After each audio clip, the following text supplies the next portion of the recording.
Hello, my name is Fred Valles. I'm one of the co-founders here at Optimizer, and thank you for joining us today for a webinar on how to manage shopping ads using some of the new capabilities that we have.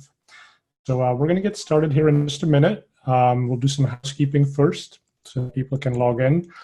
But for those of you who haven't been using Optimizer in the past or for a while, so we're a PPC management software suite. We can help with reporting, optimization, data insights, a lot of things to really make your PPC lives much simpler. So we streamline common best practice optimizations so that you get back time to do the more strategic work of the accounts.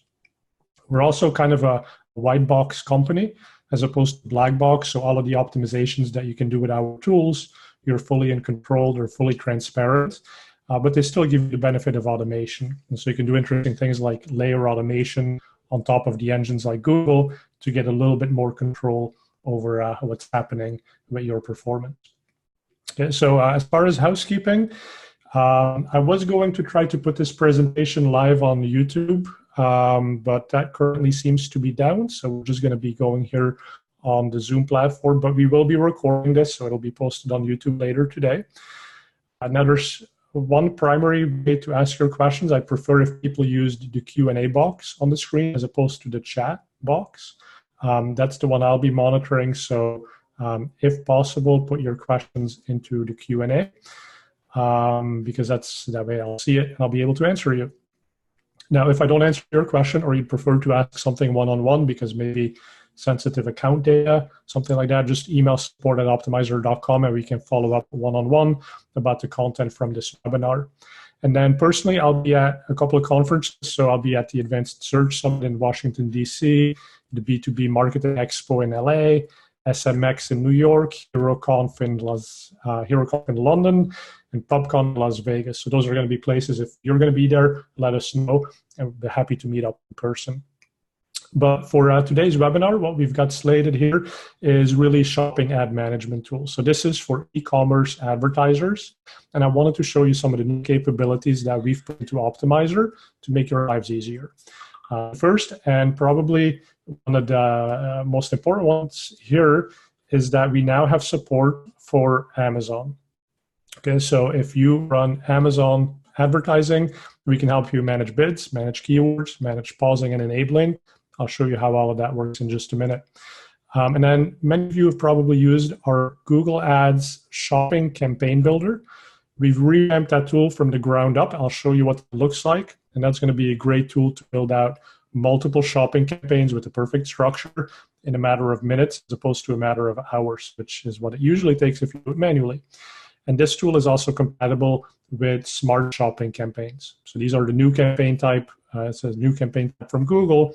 That allows you to make campaigns that are more of the black box variation. But through our tool, you can set up multiple of these so that at least when you're giving some of the control to Google, you're still retaining some of the control by splitting things out the way that you want it. And then this is live, so we'll do Q&A. Any questions that you have, please ask them, and I'll do my best to get to them. Mostly at the end of the session, but we'll go throughout as well if I feel like I'm losing anyone at any point. Again, please do use the Q&A box instead of the chat box because the way my screen works right here is I can see the questions, but I can't really see the chat right now. So if you're chatting to me, I can't see it and I won't answer you until the end of the session. Okay, very good. So this is a live demo, so let me go into our tools. Okay, so we now have the capability to manage your Amazon shopping ads. We're going to start from the screen. Okay, so sorry, I gotta start up a new screen right here. Okay, so if you have Amazon enabled for your account, and you can request the support to do that for you. In a few weeks, it'll come out of beta, so it'll be visible to everyone. But if you have Amazon enabled, it's just going to be a new account type that shows up on your MCC dashboard. Linking an Amazon account works exactly like it used to for other accounts. So you click that button right there. We're just going to authorize us to Amazon, choose the account that you want to manage, and then it'll start showing up right here on this page.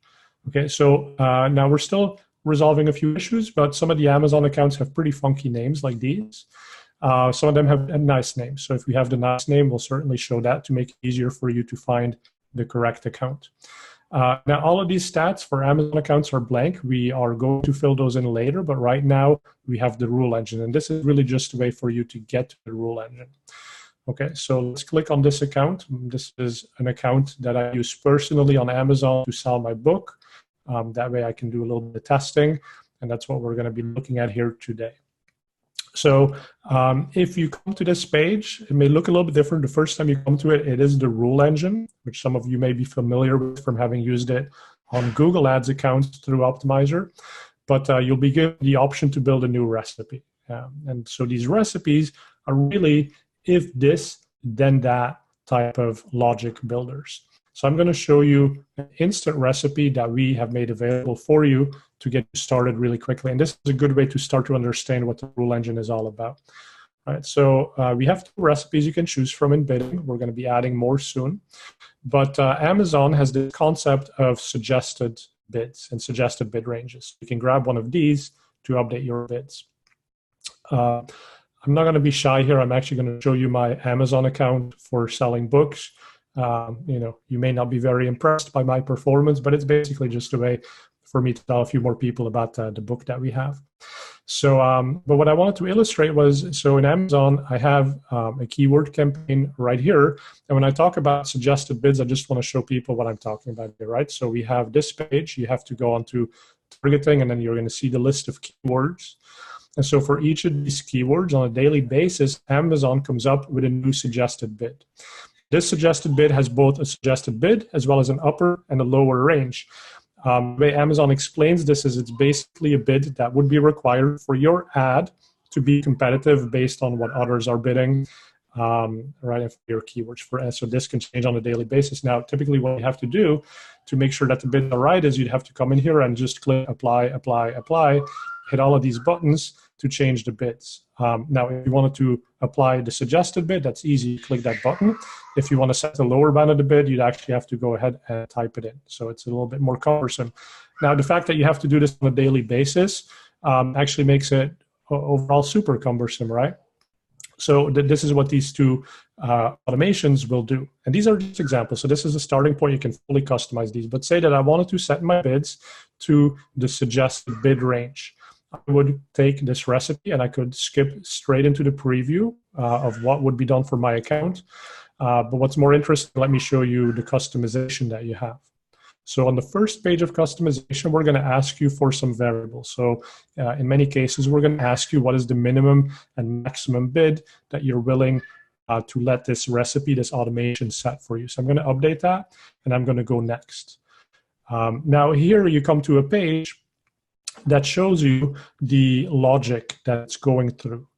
Let me explain how this works. So up here you see that we're running this logic for all keywords of this account. This is an Amazon account, right? So from the top, we're going to start and we're going to see if we find any keywords where the bid is too low. How do we find that? Well, we look at the if condition. We say if the bid is lower than the suggested bid lower bound, and if the suggested bid lower bound actually has a value, because keep in mind, Amazon does not give suggested bids for every keyword. But if they have one and your bid is lower, then we're going to update the bid to set it to the lower bound. So that's the basic logic. If this condition is not met, we would go and try the next set of conditions. So is my bid too high? And you can see we basically flipped the comparison sign right there. So based on something like this, what would come out is a number of suggestions, and I've preloaded these. But this is a recipe where we're actually going to set the bid to the suggested bid level. So the output, the preview that you see says, okay, well, here's a keyword, digital marketing. My current max CPC is 98 cents, but the suggested bid in Amazon right now is 66 cents. I did preload this, but let's go ahead and check it. So it's currently 98 cents. Amazon's suggesting 66 cents. So these are the values that you see right there. And then based on this, I could say apply this now. And this is nice because you will very soon be able to automate this. So you could say run this on a daily basis, and every single day, just make sure my bids are set to whatever Amazon says is the correct suggested bid. And you can see all the data right here. In the rule engine, this is available throughout Amazon as well as Google Ads. is we have this new analysis mode. So if you wanted to understand how many keywords did we analyze and why did we only have 2 suggestions, you can look at this. It says, well, we analyzed the 12 keywords from your account, and 2 keywords came out at the end matching the changed bids. For each condition that we have, it tells us how many keywords moved on to the next stage.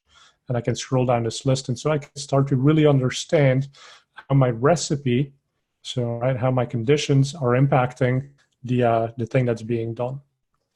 So that helps you troubleshoot things. So for example, if you get no suggested changes, you can start to easily understand if you set some restrictions that were too severe, or if there's perhaps something else going on with the tool. Okay, so that's how this works. So you can set bids. Now let me show you how you would customize this. Remember, this was a pre-built recipe, so you could just enable this on your account with just about 2 clicks. But what if you wanted to not set the bid to the suggested bid lower bound, but maybe 10% above that?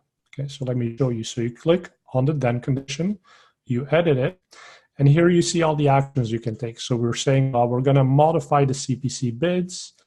We can do an increase or a decrease, or we can set the bid. So I could do a simple increase of the bid by some value or some percentage. Or I can do something more sophisticated, which is I'm going to set my bids. I'm going to set them not to the suggested bid lower bound. And by the way, this is the list you get to pick from. So these are all the Amazon provided metrics and attributes. All right, so the suggested bid lower bound is available right there. But let me say that I actually wanted to do a formula with this. So we would write an expression. An expression is the same thing as a formula. And we wanted to do some math with this, okay? So I want to maybe do 1 or 10% more than the suggested bid. So I start typing in 1.1 multiplied by, and now I pick my attribute, suggested bid lower bound. So now I'm going to set the bid to 10% above the suggested bid lower bound. You can do very sophisticated formulas with this. The minimum bid and the maximum bid. In this case, I'm using a custom variable. So this was the thing I defined on the very first page I came to, where I gave values for these 2 variables. But I can also make these formulas, right? So I can do very advanced things using expressions, formulas, variables, etc. In this case, I'm going to go back here and I'm just going to put this at 1 penny as my minimum. Okay, so this way you have your conditions. Now, obviously, you can also make changes on the condition side. So if you wanted to look at something else besides the suggested bid lower bound, just click on these components and you grab whatever you want to look at, whether it's attribution data, conversion data, attributes, etc. So this is what you can do. Now, you can also make a whole new set of rules. So I can click here, and I add a new rule. And let me show you one nifty thing that the rule engine enables. It enables relative comparison. So if I wanted to understand, for example, keywords where the average cost per click, for example, was higher than the campaign level cost per click. On the left side and the right side of the equation, I can choose different scopes. So let me go here. So I can different scopes. So here on the right side, I can pick a campaign or an account level item. So I'm going to make it cost. And then on the left side, I can grab the keyword level data for cost. Okay, so now that's kind of funny looking on this page, but if I go here, you can see what I've specified as cost for the keyword is greater than cost for the campaign. Now, obviously, this can never be true, right? But I could have written a formula that said cost per click on both sides. So I can find items where the keywords have a higher cost, average cost, than the campaign level average cost. So I can start to find outliers, for example. And then based on that, I can do anything from modifying the status, enabling and pausing, or I can just include them in a report, which I email to myself so that I start to understand the performance indicators. So that's all the flexibility that you have with the rule engine.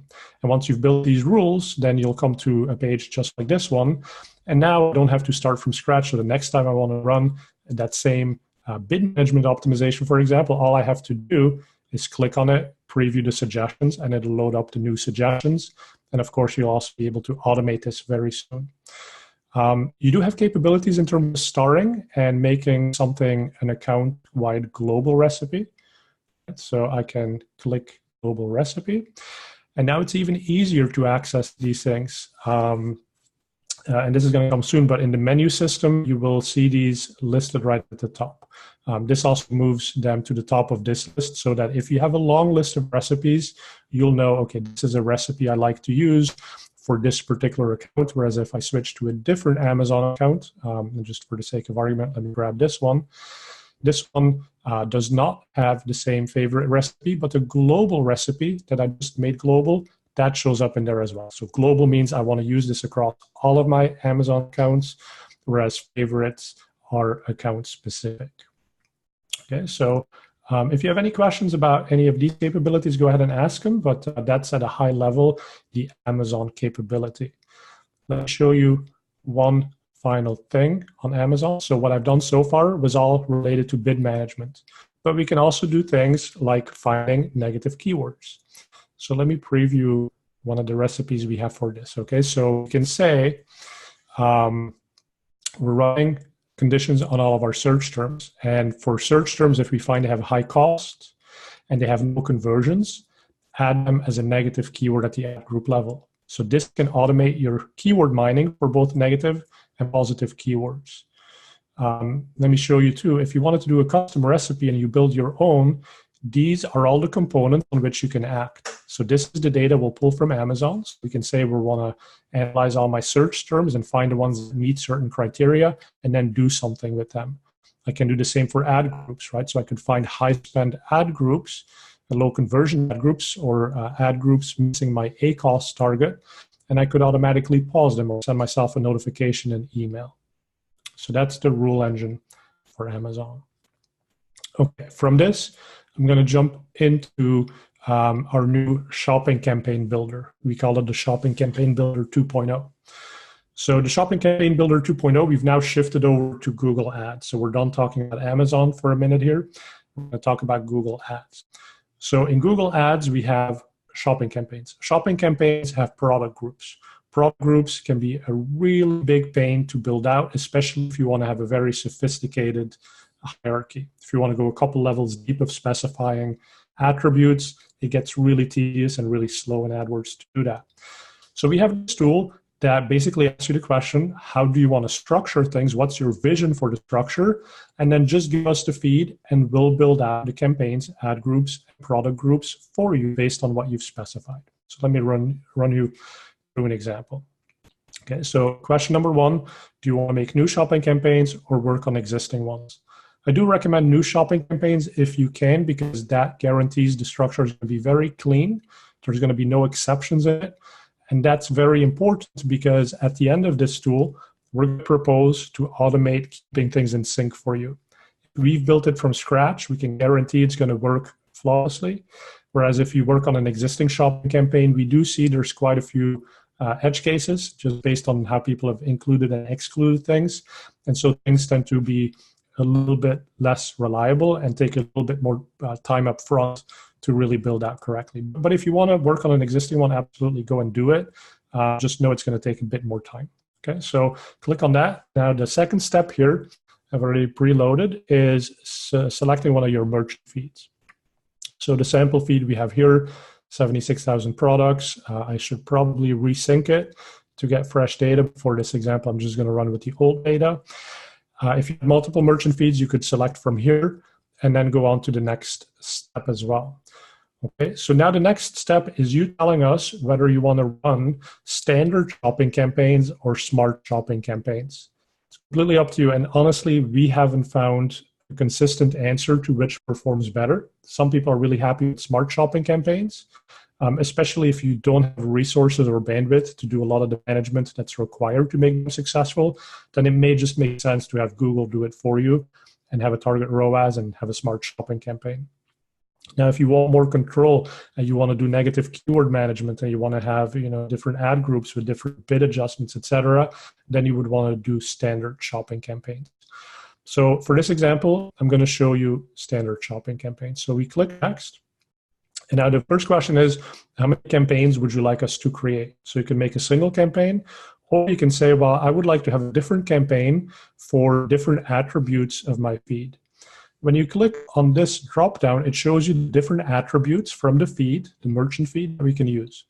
And the percentage indicates how many items in the feed have some value for this attribute. So when it comes to Google category 0, 100% of the products in this feed have this specified, but only 55% have a value for custom attribute 0. So it'd probably be better for me to use something that has 100% coverage. So I choose this one. It tells me already that I'll have 5 variations. So that means I get 5 campaigns coming out of this. Okay, so next I get to decide how to split my ad groups and product groups. Notice you have to start with the same sublevel as what we chose for the campaigns, but from here, I can do anything I want. So I can say I want to go down to, say, category 1, down to category 2. And if I wanted to, I could even make a group structure, groups of individual products, and use the item ID at the lowest level. I can also use my custom attribute, of course. But for this example, I'm going to leave it at this.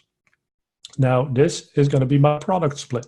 Now, the next question is, do I want to make just one ad group per campaign, or do I want to have multiple ad groups? So depending on how many levels of division you have, you can choose at which level you want to make the ad group. So let me put the ad group in the middle. So each unique combination of Google category 0 plus Google category 1 within the campaign is going to get its own ad group. And then below that, the product groups. Okay, so, and I'm still just going through the steps here. There's nothing being built until I go to the very end, and we'll tell you exactly what would be built. Okay, but now that we have an idea of your campaigns, your ad groups, and your product groups, let's talk about bidding strategy as well as budgets. So by default, we suggest some numbers based on historical data, but you can tweak these as you see fit. You can also put in a campaign group name. This is a structural element that Google gives us to help you understand what this is. So if this tool builds out 5 campaigns, then all of those campaigns will be reported on together under a campaign group name. So that's a useful thing to use.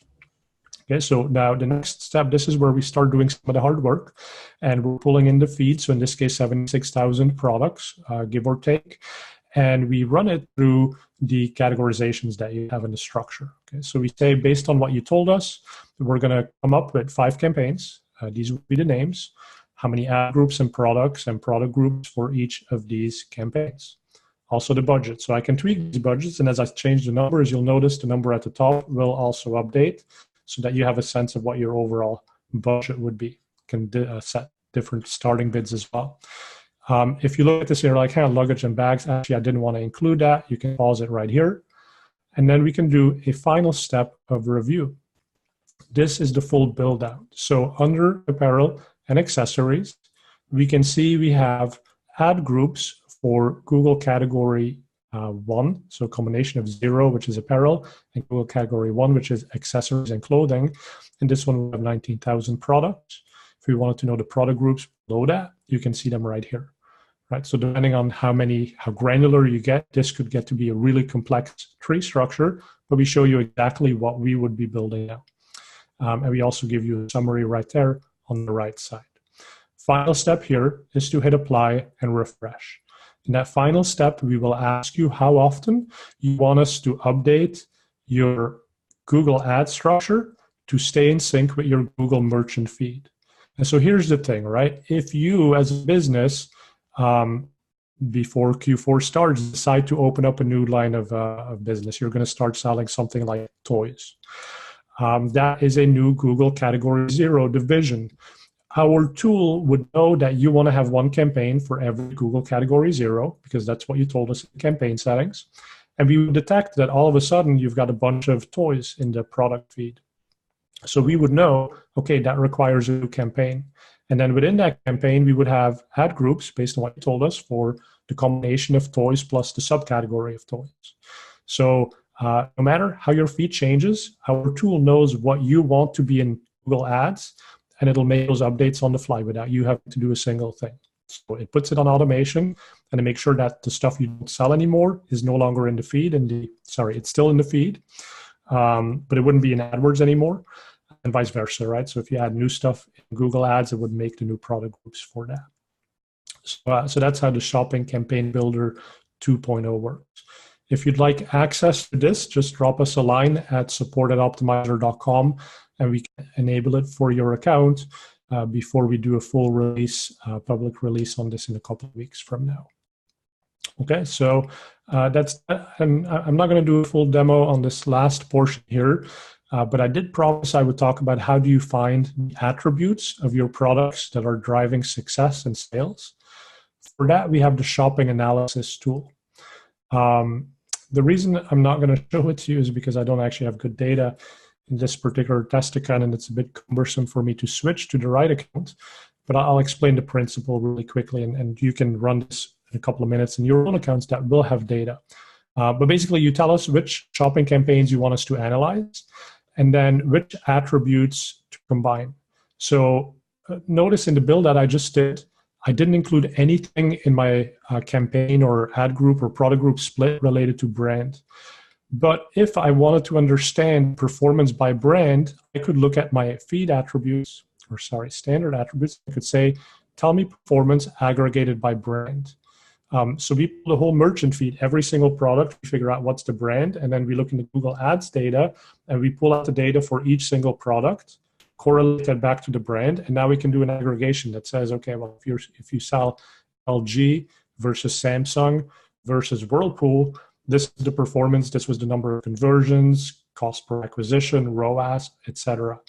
And you're not limited to just one division, so you could even say, put in category 0. So now I start to understand LG televisions versus LG dishwashers and how they perform differently. But maybe the coolest thing about this is that you are not limited to just the attributes that you typically work with. We can also look at any additional attributes from the feed. So Google doesn't really use these in Google Ads for structure, but we know what they are anyway because we have a connection to your Google merchant feed. So if you want to look at performance by product color, go for it, choose it from right there. Or if you wanted to look at performance by something like price, we'll actually bucket it together. We'll say, okay, products priced between $5 and $10 sell much better for you than products between $100 and $200. That's just an example. But you'd figure out for your account what is the actual number. And we can also group it by performance metrics. So if you wanted to say, group all of my products by similar return on ad spend and tell me what those numbers look like, you have that right there. So what's cool now is you could combine something like brand plus ROAS, right? So you could start to figure out how many sales do we drive for high return on ad spend sales of LG products versus low ROAS product for Samsung as the brand. So you can get some really interesting insights. So that's all I wanted to show. So I'll take a look at some of the questions. But anyone who feels like they've got the hang of what we were talking about, I'll show the final slide here. Email us at support@optimizer.com with any one-on-one follow-ups or to get access to some of these new features that I showed. And we'll be happy to help you out. With that, thank you.